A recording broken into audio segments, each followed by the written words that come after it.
Mari kita berdoa. Wahyukan lagi hikmat dan pengertian-Mu ya Tuhan, dan berbicara melalui firman-Mu kepada kami di dalam nama Tuhan Yesus. Amin. Silakan duduk Bapak Ibu. Ya, Shalom. Puji Tuhan, mari sama-sama kita baca kitab Kejadian pasal 41. Kejadian pasal 41, kita baca ayat 1 sampai ayat yang ke-9. Ayat 1 sampai ayat yang ke-9, Kejadian pasal 41, ayat 1 sampai 9. Mari diundang sekali lagi Bapak Ibu, adik-adik semua kita berdiri. Kita baca ayat-ayat ini dengan cara bergantian. Setelah lewat 2 tahun lamanya, bermimpilah Fir'aun bahwa ia berdiri di tepi sungai Nil.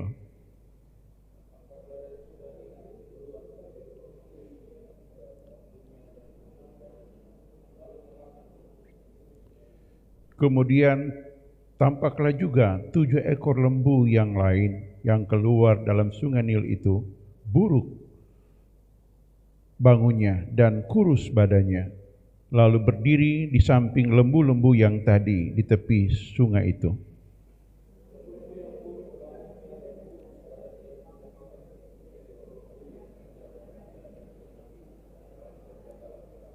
Setelah itu terdiri pula ia dan bermimpi kedua kalinya.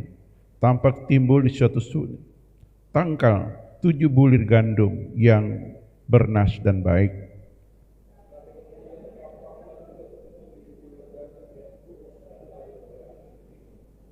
Bulir yang kurus itu menelan ke-7 bulir yang bernas dan berisi tadi. Lalu terjagalah Fir'aun agaknya. Ia bermimpi.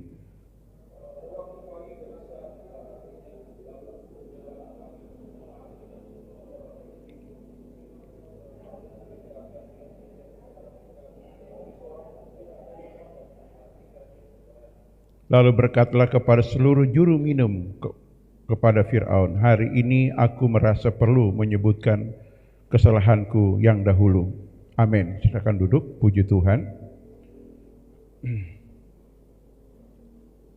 Hari ini kita dengar firman dengan tema adalah kita diberi kuasa untuk mengatasi resesi, saudara. Resesi ini terjadi dari zaman ke zaman. Sebelum terjadi zaman Yusuf pun pernah terjadi zaman Abraham, ya, dan juga zaman Nuh. Nah, setiap generasi pasti ada masalah yang timbul, karena itu ada siklus kehidupan. Nah, karena itu di dalam kisah ini kita belajar tentang seorang tokoh anak muda yang hebat, disebut Yusuf, saudara, yang dibuang oleh saudara-saudara karena dasar kebencian dan iri hati. Dibuang dengan cara dijual menjadi budak, dan selama beberapa tahun dia di Mesir, saudara. Dia difitnah masuk penjara. Untung masuk penjara cuma 2 tahun, saudara. Ya, 2 tahun di penjara. Padahal, saudara, kita lihat anak ini dia bagus sekali, tetapi kita lihat bahwa kenapa Tuhan mempromosi diri Yusuf ini.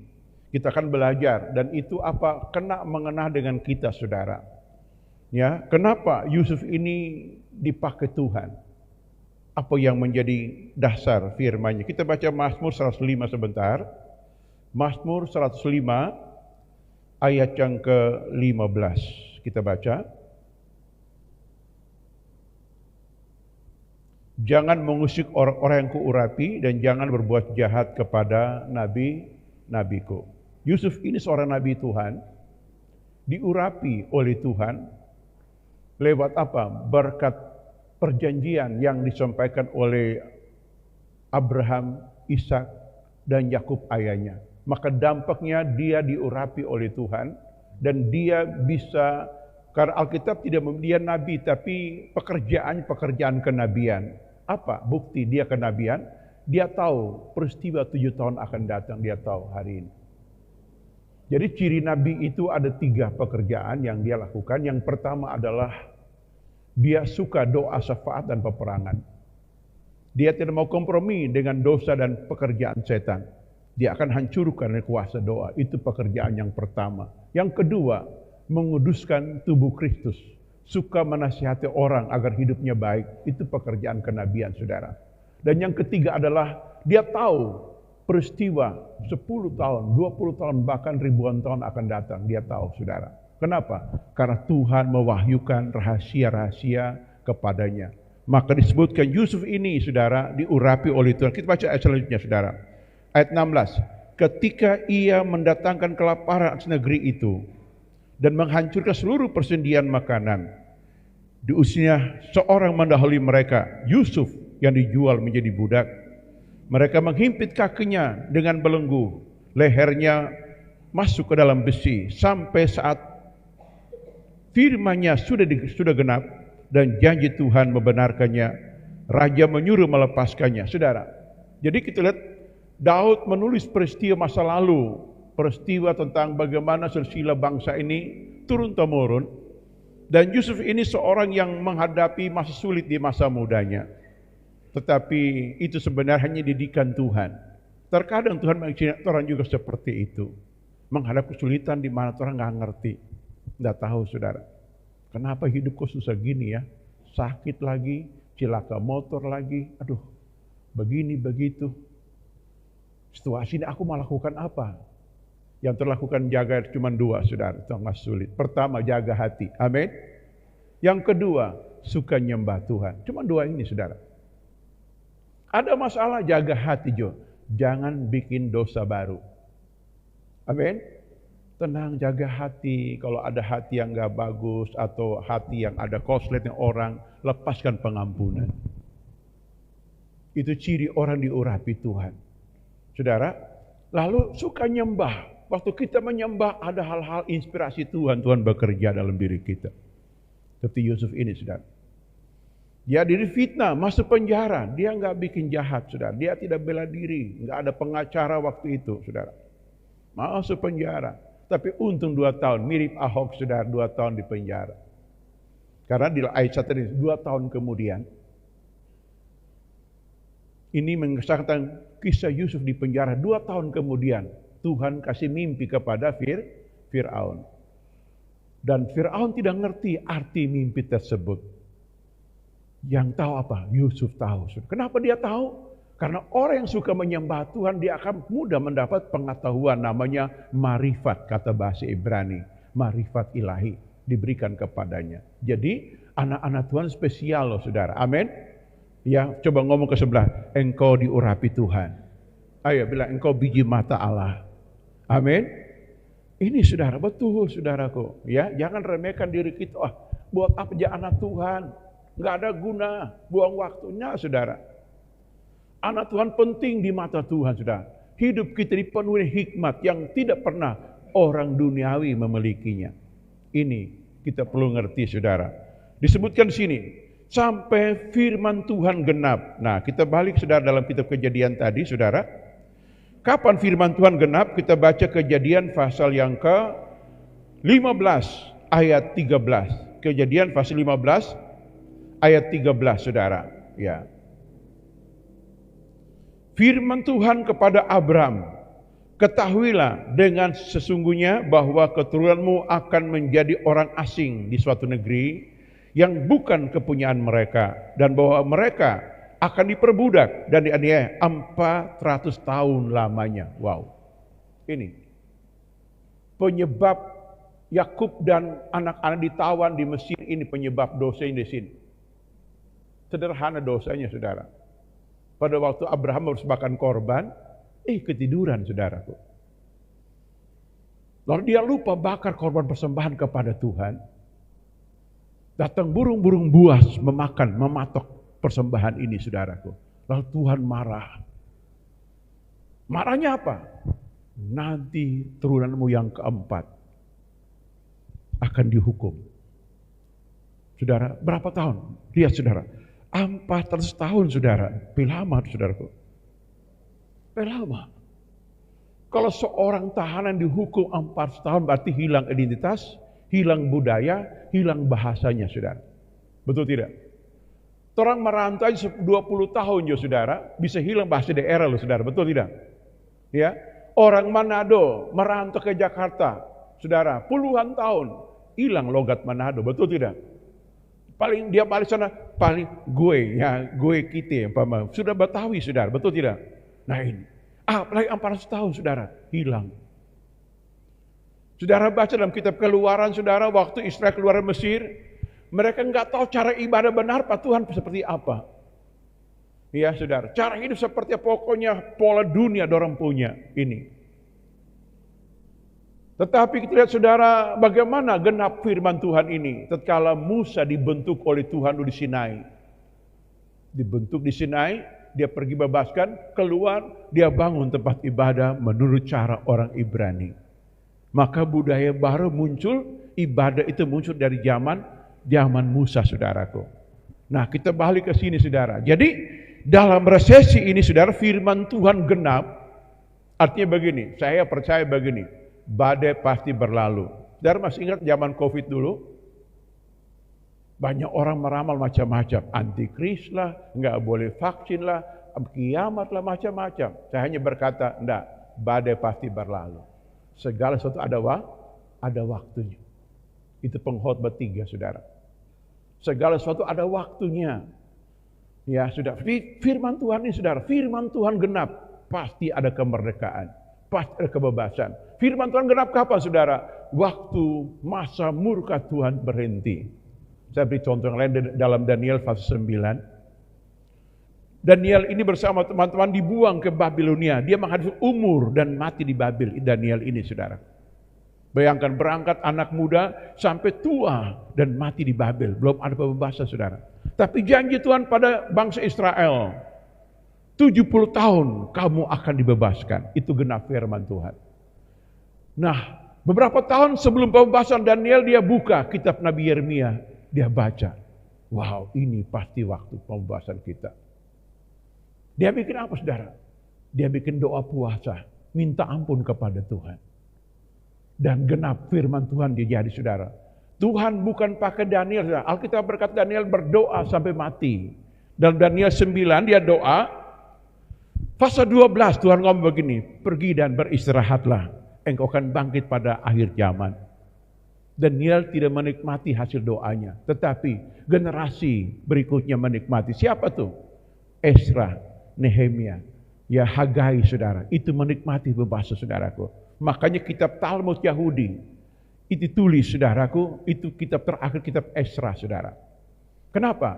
Itu kitab pembebasan Yahudi dari Babilonia, perbudakan, seperti itu. Nah, kita balik ke sini lagi, saudaraku, bahwa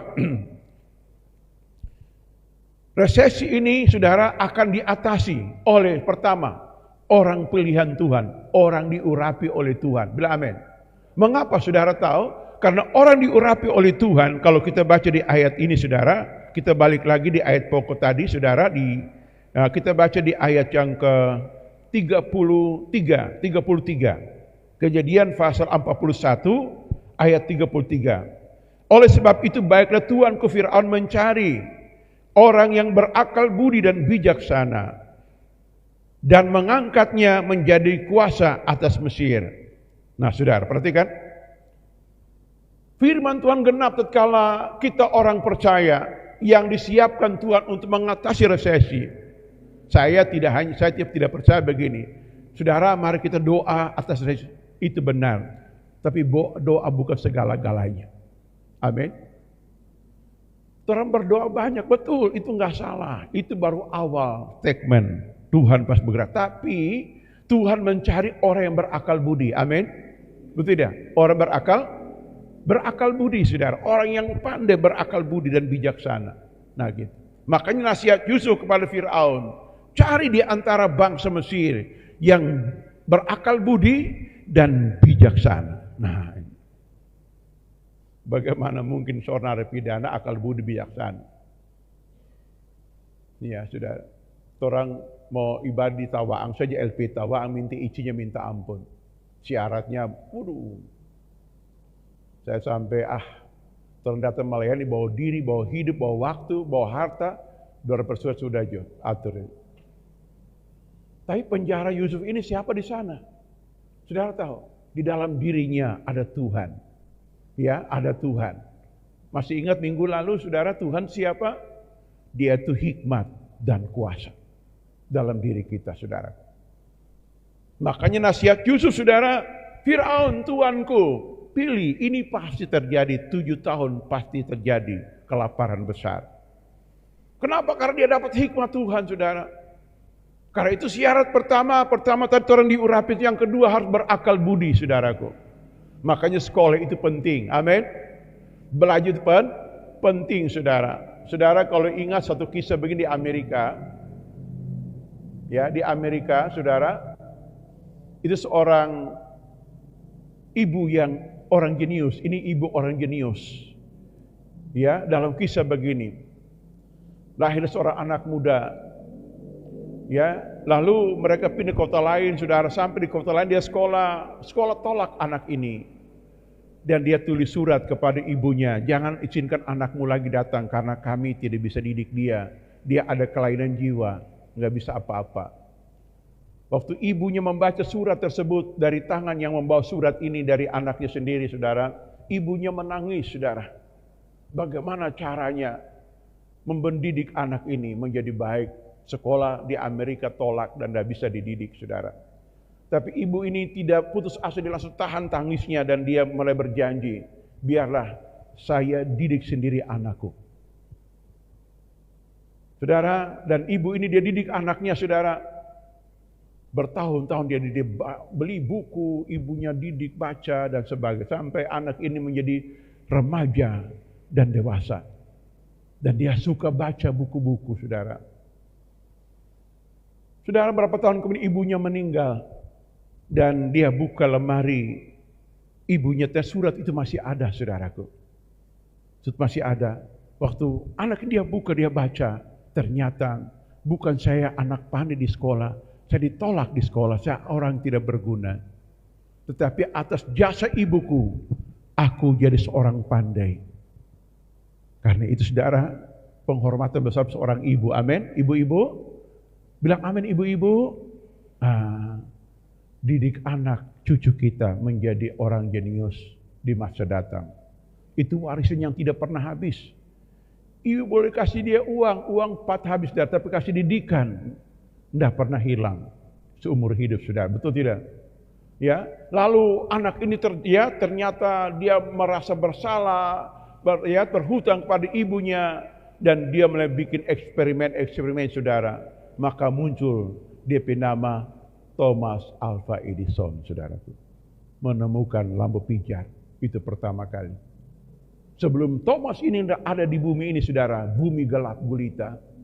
Hanya pakai lampu, pakai minyak, entah minyak kelapa, minyak tanah, pokok minyak solar, pokoknya yang penting menyala. Masih ingat? Ada di sini lahir, masih ketemu tahun-tahun itu ada? Ada. Enggak ada listrik di kampung, ada saudara? Ada saudara, saya pun lahir saudara. Ya, masih menemukan lampu di kampung itu. Ya, terkadang biji kemiri ditumbuk dengan kapas, saudara, amin. Dibuat jadi kayak lilin batangan dengan lidi sagu, saudara. Kasih panjang-panjang begitu kayak sate panjang, dibakar nyala-nyala, saudaraku. Ya, nah itu saudara. Tapi kita sekarang menikmati listrik 24 jam. Itu hasil temuan seorang yang tadi tolak di sekolah, tapi ibunya berhati baik. Dia didik. Ada lagi banyak, saudara. Ada seorang ibu lagi bernama Fani. Ya, lahir buta, saudaraku. Ibunya didik sampai seorang menjadi pencipta lagu terkenal, lagu-lagu Kristen. Salah satu terkenal adalah Ku Berbahagia Yakin Teguh. Ini saudara, ini mengembarkan bahwa begini, kesukaran tidak boleh membuat kita berpikiran negatif. Amin. Tuhan tahu respon hati kita yang masih sulit, saudara. Tuhan tahu. Terkadang orang nggak ngerti bikin dosa saja sulit seperti sudah bikin dosa orang mati. Itu mentalitas Esau, saudara. Ya, Esau bilang bagaimana? Ambil saya berkat keselungan, toh besok saya mati, nggak ada guna apa-apa. Jangan seperti itu. Dijauhkan Tuhan, amin. Nah ini saudara, di tengah masa sulit ini saudara, seorang anak muda difitnah, digosipin, pernah dilempar dalam sumur kering, saudara, dijual jadi budak. Bayangkan anak bangsawan, anak papi disayang-sayang, saudara, jadi budak itu, aduh, enggak masuk akal. Pasti Mungkin langkah pertama dia depresi Yusuf ini saudara, tetapi dia terima dengan lapang dada. Masih muda beliau, usia sekitar 15-16 tahun. Masih muda saudara, tapi lihat bahwa lewat pembentukan ini, maka dia seorang yang disebut sebagai Nabi Tuhan. Alkitab tidak mengatakan Nabi saudara, tetapi pekerjaannya pekerjaan Nabi Tuhan.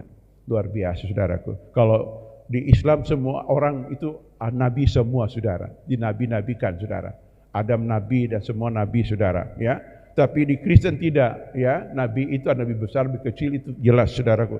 Nah, itu ciri yang pertama tadi diurapi, yang kedua berakal budi dan bijaksana saudara. Lalu yang ketiga saudara yang kasih kita perhatikan, kita lihat di ayat yang ke 34 saudaraku, 34 ayat 34, Kejadian 41, ya.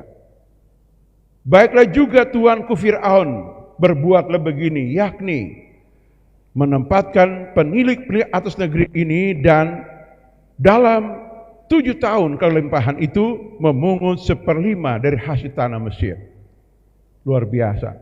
Seorang ya yang jujur saudara, dari penjara dia kasih tuan ke Fir'aun, tempatkan penilik.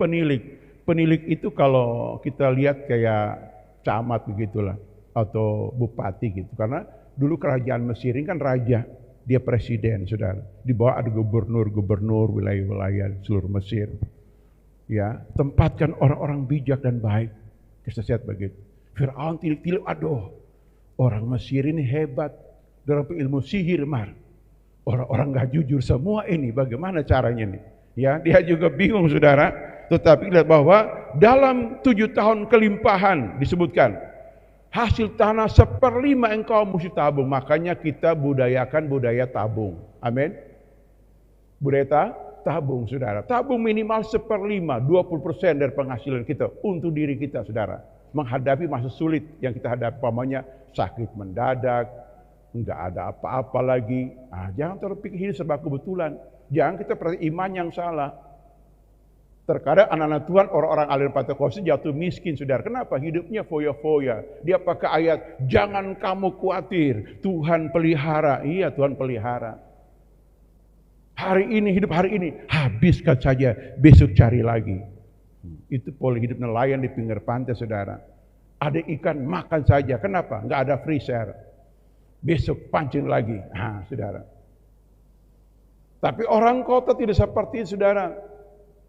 Ya, dia kasih nasihat 7 tahun kelimpahan. Mesti 1/5 orang simpan. Tiap hari. Di setiap wilayah simpan. Prosesi saudara. Ya terjadi. Ya, kalau dalam anggaran-anggaran candagan, anggaran cadangan disiapkan. Dalam sebuah panitia acara, anggaran tak terduga mesti ada. Tiba-tiba muncul begitu saudara. Nah ini. Jadi kita lihat di sini Tuhan akan lakukan hal-hal yang hebat. 1/5 orang mau simpen. Betul tidak? Ya itu.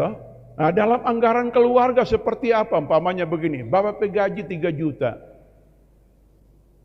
Apakah semua ibu yang pegang atau bapak yang pegang? Bagaimana?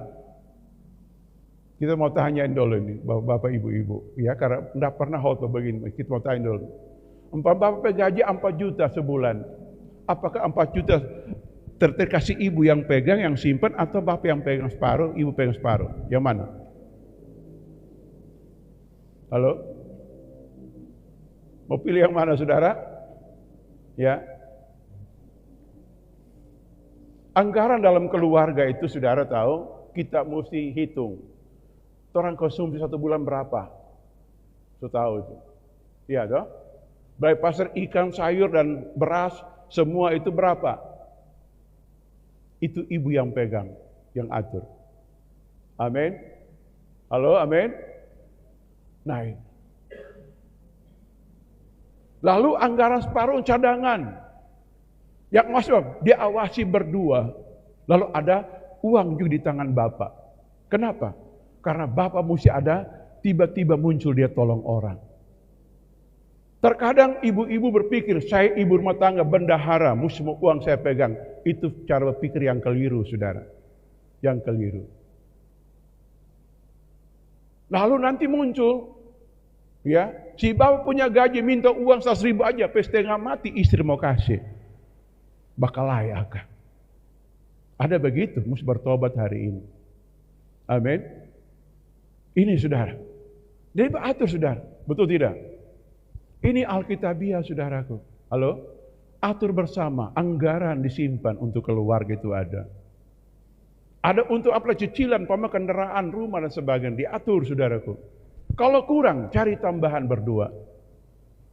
Nah gitu. Jadi kita lihat sini bahwa Tuhan ingin melatih kita di tengah masul, apalagi orang anak-anak Tuhan yang sibuk suka berorganisasi di mana-mana.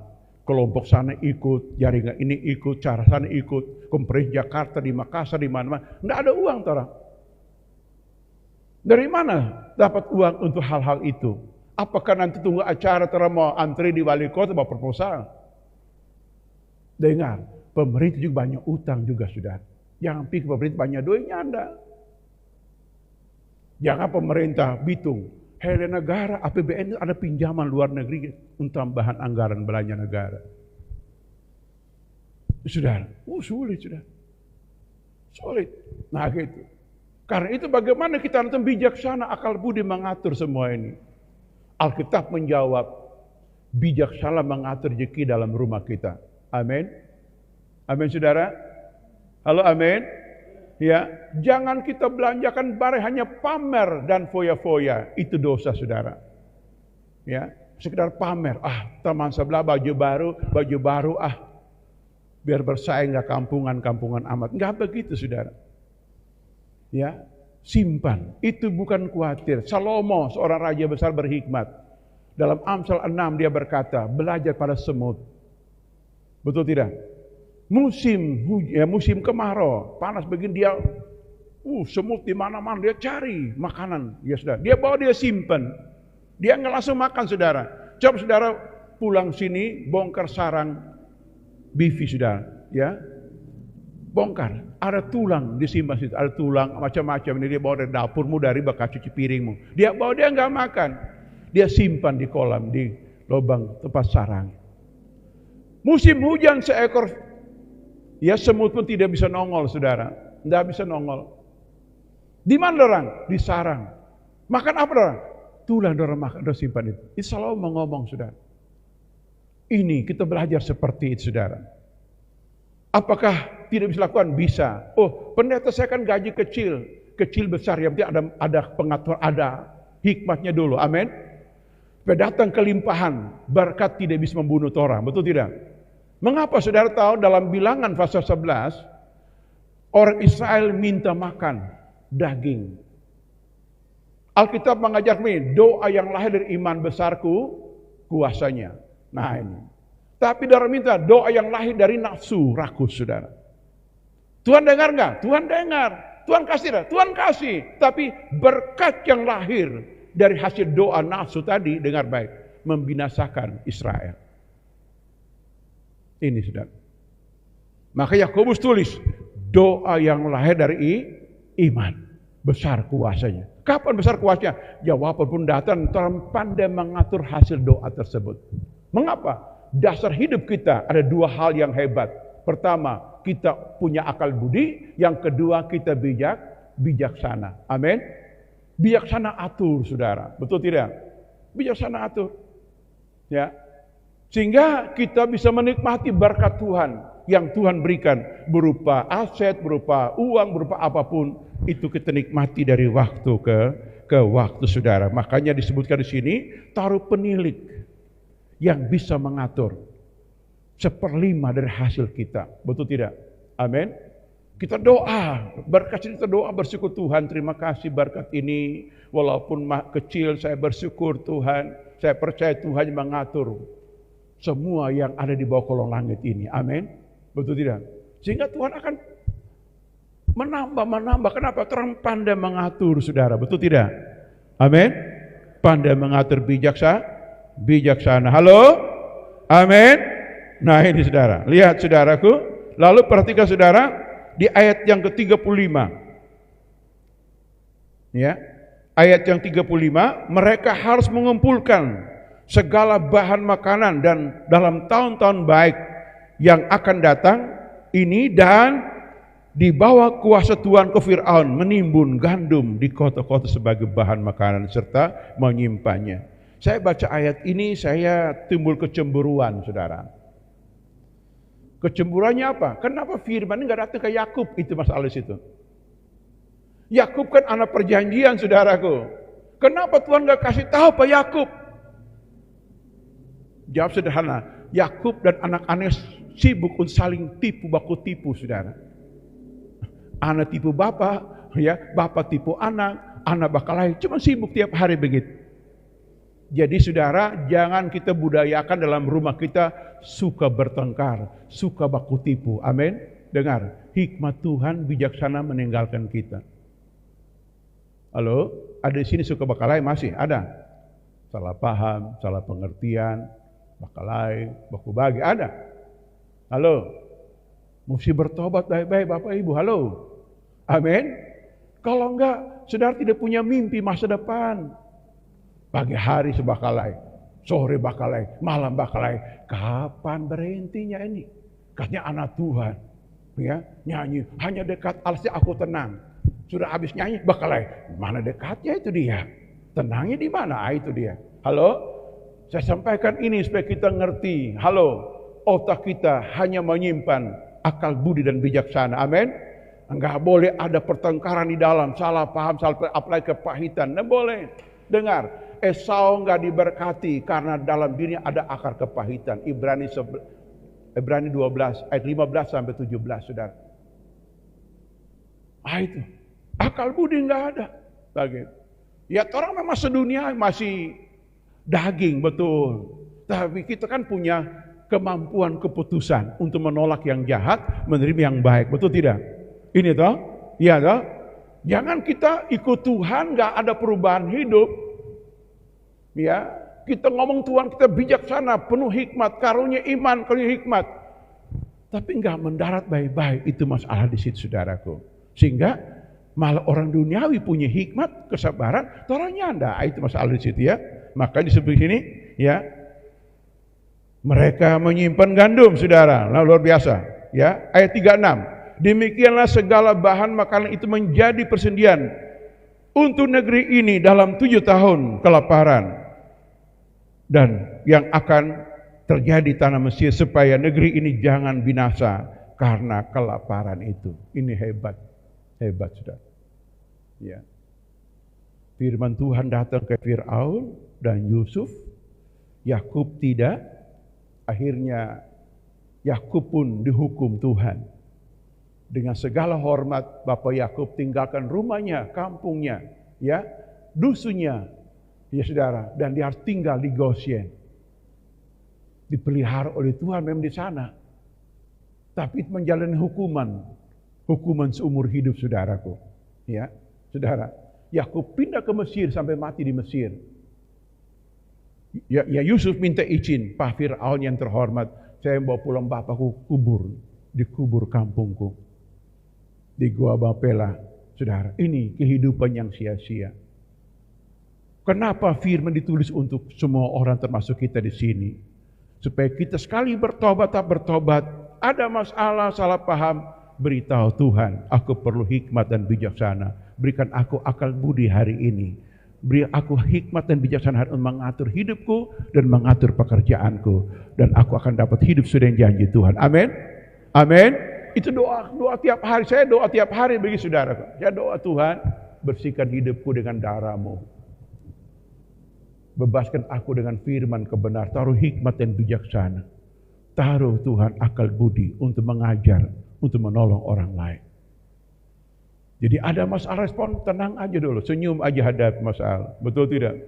Ya, saya dulu di Ambon, ya, mertua saya cukup cerewetan, saudaraku. Ya. Jadi yang ngomong apa saya cuma senyum. Dia bilang, kenapa senyum? Mau marah kan nggak boleh. Senyum aja. Lagi. Saudara, itu membuat kita punya penguasaan diri yang kuat dan Tuhan beri hikmat dan bijaksana. Ya, temperamen kita beda, ada 4 jenis temperamen manusia, betul. Tapi semua temperamen itu bisa tunduk kepada firman Tuhan. Alkitab berkata kesombongan menolak pengenalan akan Tuhan.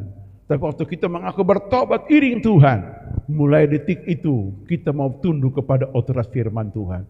Sederhana, renungkan firman. Nyanyikan firman Tuhan. Wah, indahnya. Indahnya, saudara. Amin. Sehingga Tuhan menuntun langkah kita dari waktu ke waktu.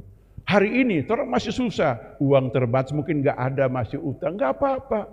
Utangnya gak dosa, saudara. Tapi yang buat dosa kalau nggak mampu bayar, saudara, kita akan melangkah bersama. Tuhan beri hikmat akal budi. Bangun tidur, doa sebentar, renungkan firman, serahkan diri kepada Tuhan. Tuhan, aku butuh hari ini hikmat pengertian yang Kau pernah berikan pada Salomo, taruh kepadaku. Aku berjalan hari ini bersama Tuhan. Saudara tahu hikmat dari Tuhan nggak butuh orang sekolah tinggi, saudara. Butuh penyerahan dan merenungkan firman.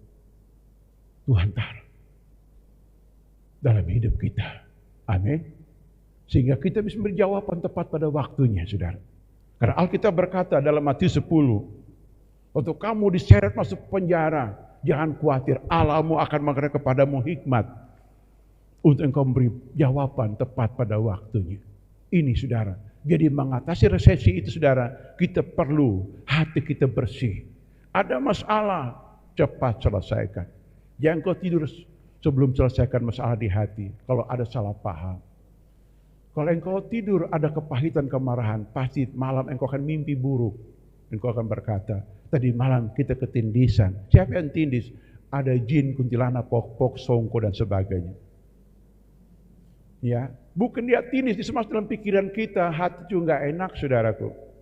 Ini ya bedanya kita dengan ayah. Dia Yusuf, saudara, di penjara, tapi pikirannya nggak di penjara, saudara. Tubuh di penjara, tetapi pikirannya, hatinya nggak di penjara. Yang ada di dalam hidupnya adalah, saudara tahu, hikmat dan bijaksana.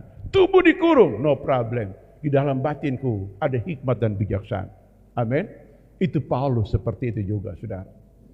Ya, tubuh dibelenggu, betul. Terada sakit, iya betul. Jangan mengeluh, bersukacita, karena ada damai, ada sejahtera. Orang seperti ini, saudara tahu, akan dipakai Tuhan untuk mengatasi resesi dalam dirinya, bahkan diri orang banyak. Maka diangkat oleh banyak orang penasihat ajaib. Amin. Memberi nasihat petunjuk kepada orang. Daud berkata, ya, waktu penguasa disuruh melepaskan, dia memberi nasihat sesuka hatinya. Di dalam ayat tadi, ya, dalam Mazmur 105, kita balik lagi Mazmur 105, saudara, ya, disebutkan begini. Nah, ayat 20, raja menyuruh melepaskannya, penguasa bangsa-bangsa membebaskannya. Ayat 21 semua baca. Dijadikan dia tuan atas segala istananya dan kuasa atas segala harta kepunyaannya. Ayat 22. Untuk memberi petunjuk kepada para pembesarnya sekehendak hatinya dan mengajarkan hikmat pada para tua-tuanya. Wow, luar biasa. Saudara, seorang yang punya ilmu tinggi dalam dunia akademik itu enggak salah. Tetapi pengetahuan dalam dunia akademik yang tinggi tanpa ada doa dan takut Tuhan, itu akan jadi senjata membunuh dirinya.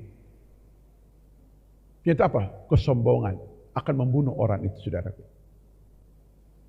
Tapi orang yang tunduk kepada firman Tuhan, dengar, dia akan diangkat Tuhan menjadi penasihat bagi seluruh bumi ini. Amin. Memberi petunjuk nasihat bagi. Seorang ibu rumah tangga, jangan remehkan dirimu. Kalau engkau punya banyak waktu menyembah Tuhan, ada hikmat Tuhan, kuasa Tuhan bersemayam dalam dirimu. Dalam kesukaran apapun, engkau tidak akan takut mara bahaya, takut kekurangan. Mengapa? Karena hikmat Tuhan, kuasa Tuhan ada padamu. Seorang ayah pun demikian, saudara. Karena itu mari kita biasakan dalam kesibukan pekerjaan secapek-capek pun fisik kita.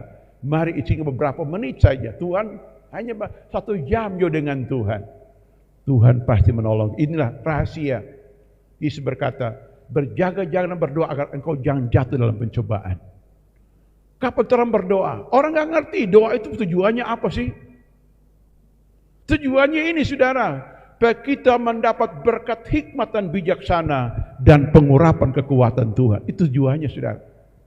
Bukan doa sekedar kita bawa daftar doa, kami berdoa untuk ikan, kami berdoa untuk nasi, berdoa untuk sayur, berdoa untuk uang. Bukan itu. Tuhan bilang, gak usah minta, pasti datang. Kalau engkau berdoa minta hikmat akal budi, maka Salomo dalam penyembahan sehari penuh, waktu dia di raja muda, dia atur persembahan, dia berlutut di atas mimbar tembaga, dia tersungkur berdoa kepada Tuhan. Nyembah, lawat kami Tuhan. Lawat, api turun. Api turun, saudara. Waktu api turun, saudaraku, semua orang gak mampu berdiri mengatasi. Malam-malam Tuhan datang, dia tanya, minta apa, hai Salomo? Aku minta 2 ya Tuhan, untuk memimpin umatmu. Hikmat dan bijaksana, hikmat dan pengertian. Tuhan katakan, ini terima hikmat dan pengertian. Wow, hebat. Hebat. Kita di sini semua rata-rata orang sudah lama kenal Tuhan. Itu keperluan anak-anak Tuhan yang sudah beranjak lama dan dewasa dengan Tuhan. Amin. Mungkin latar belakang lama dulu nakal, kacau, gak apa-apa. Tapi kau temu Tuhan, Tuhan berkata engkau berharga di mata. Buka hatimu, buka otakmu. Aku beri engkau hikmat dan bijaksana akal budi. Ada engkau duduk memberi nasihat petunjuk. Kepada rumah tanggamu, kepada karyawanmu, kepada siapa yang kau. Apa zaman sekarang, saudara, orang cari kerja banyak. Sudah kerja sebulan panas teh ayang, saudara.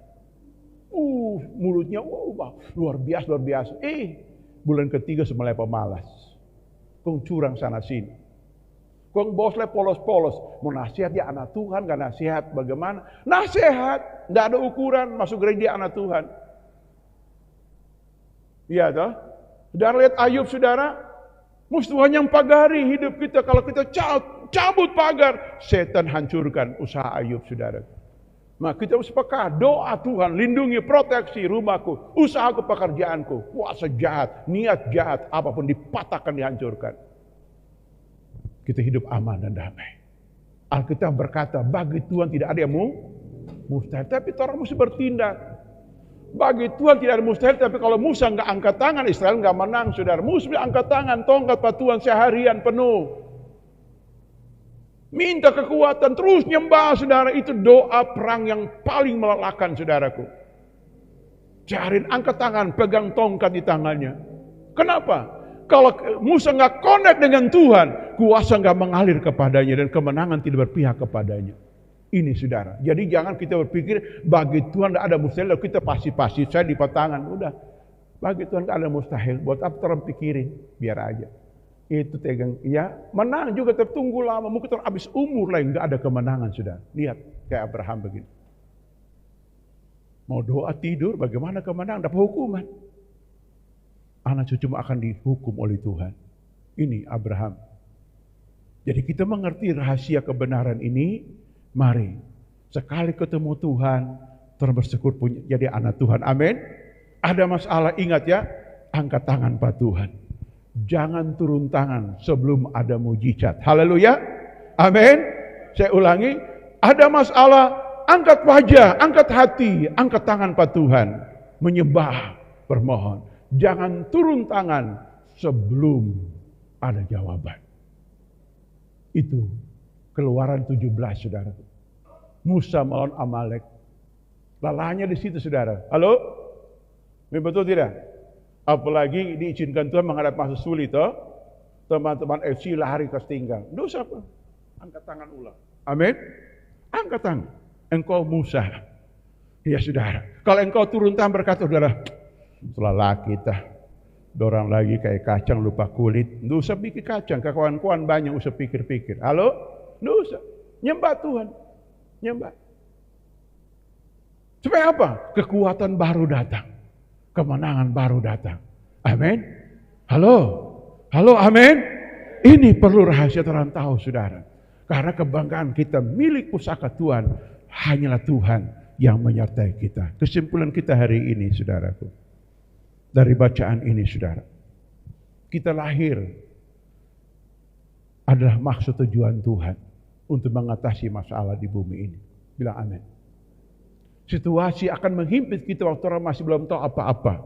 Masih polos-polos, belum belajar, saudara. Rasanya bumi ini pahit, sukar, saudara. Terdengar, itu didikan Tuhan untuk kita. Reaksi kita seperti apa? Ambil waktu, jaga hati, dan terus menyembah Tuhan. Renungkan firman-Nya. Waktu kita renungkan firman, hikmat Tuhan, pengalaman kita bertambah-tambah bersama Tuhan. Bagaimana cara merenungkan firman? Kita ajukan pertanyaan imajiner. Tuhan, bagaimana Adam menghadapi masa sulit? Tuhan, bagaimana Henok menghadapi masa sulit? Tuhan, bagaimana Abraham menghadapi masa sulit? Tuhan, bagaimana Musa menghadapi masa sulit? Tuhan, bagaimana Yosua menghadapi masa sulit? Kita rangkum satu-satu. Oh, dihadapi dia bertindak begini. Ada keluar, oh saya juga mau bertindak seperti mereka. Kalau mereka pernah bikin selanjangan saya ikuti, apa yang benar saya mau ikuti. Hikmat pengalaman kita bersama Tuhan. Amin. Dan datang waktu tepat, Tuhan akan mempromosi kita. Sehingga ada lagu berkata, Kau angkatku di atas gunung batu. Amin. Kau angkatku melewati badai. Tiba-tiba ada pintu bunyi ketukan. Salah. Suara sayu-sayu gak ada masalah. Salah. Balik utang uang, sini duduk. Saudara mulai konseling. Kenapa utang untuk apa? Saudara kasih nasihat. Cara mengatasi kekurangan keuangan. Kenapa? Engkau sudah punya hikmat untuk mengatasi itu. Jangan kau berkata, berdoa saja. Nasihat begitu, semua orang boleh bilang, amin. Itu indahnya kita merenungkan Fikih Yusuf duduk kasih nasihat. Kamu penjaga di sana, kamu camat situ, kamu bupati situ. Tugas kamu lakukan ini itu tuh. Dia kasih nasihat, saudara. Kenapa? Hikmat Tuhan memenuhi hidupnya. Orang kalau punya hikmat Tuhan, ngomong ada wibawa tinggi sekali. Orang merinding kalau dengar itu. Betul tidak? Dia ngomong, kamu lakukan itu, kamu lakukan ini, sini. Coba awasi bagus-bagus, sana itu, atur sana, sini, oke. Sisa dipungut ulang, jangan buang-buang, begitu. Ya, toh. Orang kalau bikin makanan sini, biasa makanan ada buang di lantai, Yesus hadir dia marah, pungut ulang. Sisa pungut ulang. Kasihan anjing di kampung, kasihan birman sebelah belum makan, jangan buang-buang. 5.000 orang kan begitu, makan. Itu hikmat mengatur semua sehingga resesi dalam hidup kita di waktu ini di atas karena ada anak-anak Tuhan. Dan kalimat terakhir, kamulah garam dan terang dunia. Amin. Selamat datang ke Tuhan di hari ini. Mari kita berdiri, kita mau datang ke Tuhan, kita menyembah Tuhan. Mari Bapak, Ibu, adik-adik semua, kita berdiri di hadapan Tuhan. Ingat Tuhan punya rencana besar atas hidupmu. Tuhan sudah mengurapi dirimu, menaruh hikmat dan bijaksana untuk kita ditugaskan Tuhan menyelesaikan resesi, menyelesaikan kesulitan dunia ini, saudaraku. Mari kita menyembah Tuhan yang baik. Haleluya. Besar dan ajaiblah karyamu, adil dan benarlah jalanmu, Raja segala bangsa, Raja segala bangsa yang maha kuasa, mulia namamu, besar ajaiblah karyamu, besar dan ajaiblah karyamu, Tuhan. Adil dan benarlah jalanmu, Raja segala bangsa, Raja segala bangsa yang maha kuasa, mulia namamu, layaklah segala bangsa sujud kepadamu,